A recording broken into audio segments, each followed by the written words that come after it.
السلام علیکم ورحمۃ اللہ وبرکاتہ الحمدللہ رب العالمین والصلاة والسلام علی اشرف الانبیاء والمرسلین نبینا محمد وعلی آلہ وصحبہ اجمعین اما بعد اعوذ باللہ من الشیطان الرجیم بسم اللہ الرحمن الرحیم قال اللہ تبارک وتعالی فی قرآن المجید یا ایہا الذین آمنوا ان جاءکم فاسق بنبأ فتبینوا ان تصیبوا قوما بجہالۃ فتصبحوا علی ما فعلتم نادمین رب اشرح لي صدري ويسر لي امري واحلل عقدة من لساني يفقهوا قولي رب زدني علما۔ میرے عزیز دوستوں اور بھائیوں اور میری اسلامی خواتین و حضرات، میں اللہ تبارک و تعالیٰ کی توفیق سے خالد بن ولید رضی اللہ تعالیٰ عنہ کے تعلق سے ایک واقعے کی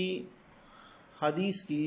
سند کی جانچ پڑتال اصول حدیث و اسماء الرجال و جرح و تعدیل کے میزان پر آپ کے سامنے رکھنے کی کوشش کروں گا۔ اللہ تبارک و تعالیٰ سے دعا ہے کہ اللہ تبارک و تعالیٰ ہمیں حق بات اور سچ بات کہنے کی توفیق عطا فرمائے، اور جو ہم سے لفظی طور پر کہنے میں خطائیں ہوں اللہ تبارک و تعالیٰ اس کو معاف فرمائے، آمین یا رب العالمین۔ میرے جس دوستوں اور بھائیوں اور میری اسلامی خواتین و حضرات، یوٹیوب پر بہت سارے ایسے ڈگری یافتہ مولوی حضرات آپ کو ملیں گے جو خالد بن ولید رضی اللہ تعالیٰ عنہ کے تعلق سے ان کی طرف منسوب ایک واقعے کو دھڑلے کے ساتھ بیان کرتے ہوئے ملیں گے۔ کہتے ہیں کہ خالد بن ولید رضی اللہ تعالیٰ عنہ نے زہر پیا تھا بسم اللہ پڑھ کر، اور اس زہر کا اثر انہیں نہیں ہوا، جیسا کہ آپ جانتے ہیں اور ہم نے دیکھا کہ کئی جگہ پر یہ بات لکھا ہوا ہے کہ خالد بن ولید رضی اللہ تعالیٰ عنہ سے کچھ مجوسیوں نے کہا آپ ہمیں کوئی ایسی نشانی بتائیں جس سے ہم اسلام کی سچائی کو واضح طور پر جان سکیں۔ تو خالد بن ولید رضی اللہ تعالیٰ عنہ نے زہر منگوایا اور بسم اللہ الرحمن الرحیم پڑھ کر اسے پی لیا۔ کہتے ہیں کہ اللہ کی برکت سے اس زہر کا خالد بن ولید رضی اللہ تعالیٰ عنہ کے اوپر اثر نہیں ہوا۔ یہ دیکھ کر مجوسی لوگ کہنے لگے کہ دین اسلام حق ہے،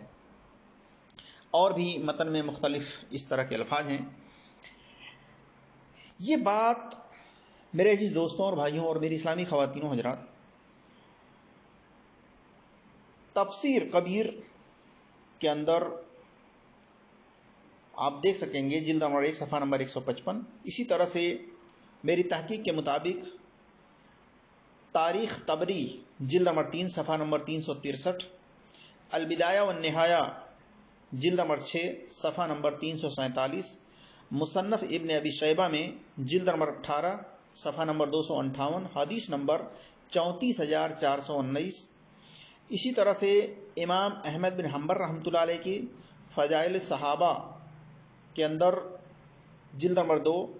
صفحہ نمبر 815، حدیث نمبر 1478، اور مسند ابی یعلا کے اندر جلد نمبر 13 صفحہ نمبر 143، جلد نمبر 13 صفحہ نمبر 141، حدیث نمبر 7186۔ اسی طرح سے طبرانی کبیر کے اندر جلد نمبر 4 صفحہ نمبر 105 106، حدیث نمبر 3808 3809، اور امام بہقی کی دلائل نبوہ جلد نمبر 7 صفحہ نمبر 106، اور دلائل نبوہ ابو نعیم اصبہانی کی جلد نمبر 1 صفحہ نمبر 445، اور ابن عساکر کی فی تاریخ کے اندر جلد نمبر 16 صفحہ نمبر 252،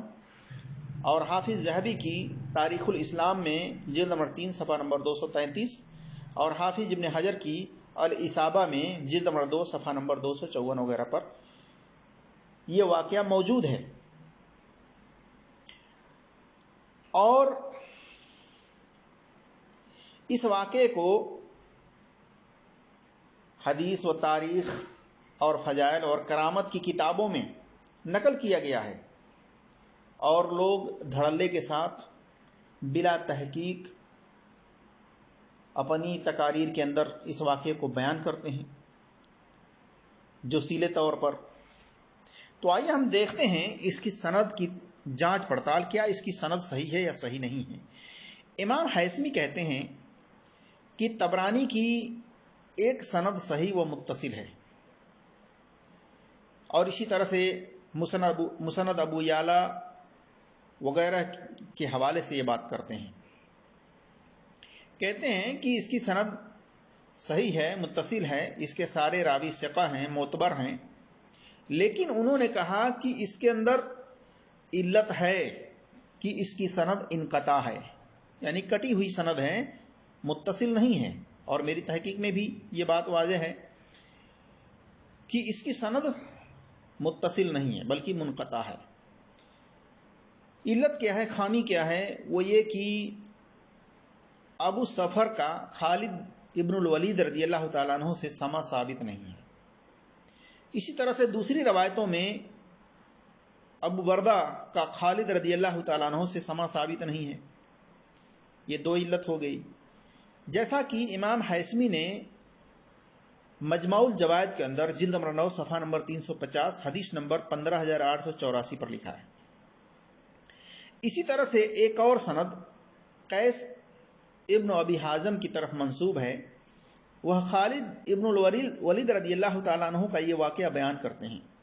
جیسا کہ طبرانی کبیر میں حدیث نمبر 3809 ہے،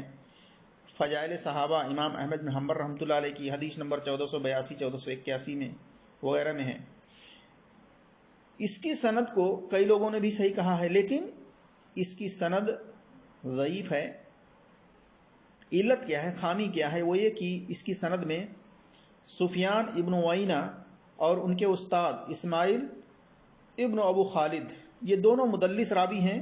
اور انہوں نے ان سے روایت بیان کی ہے، سما کی تصریح نہیں کی ہے۔ ان کی سما کی تصریح اگر کوئی ثابت کر دے باسند صحیح تو پھر یہ واقعہ صحیح ہو جاتا ہے، لیکن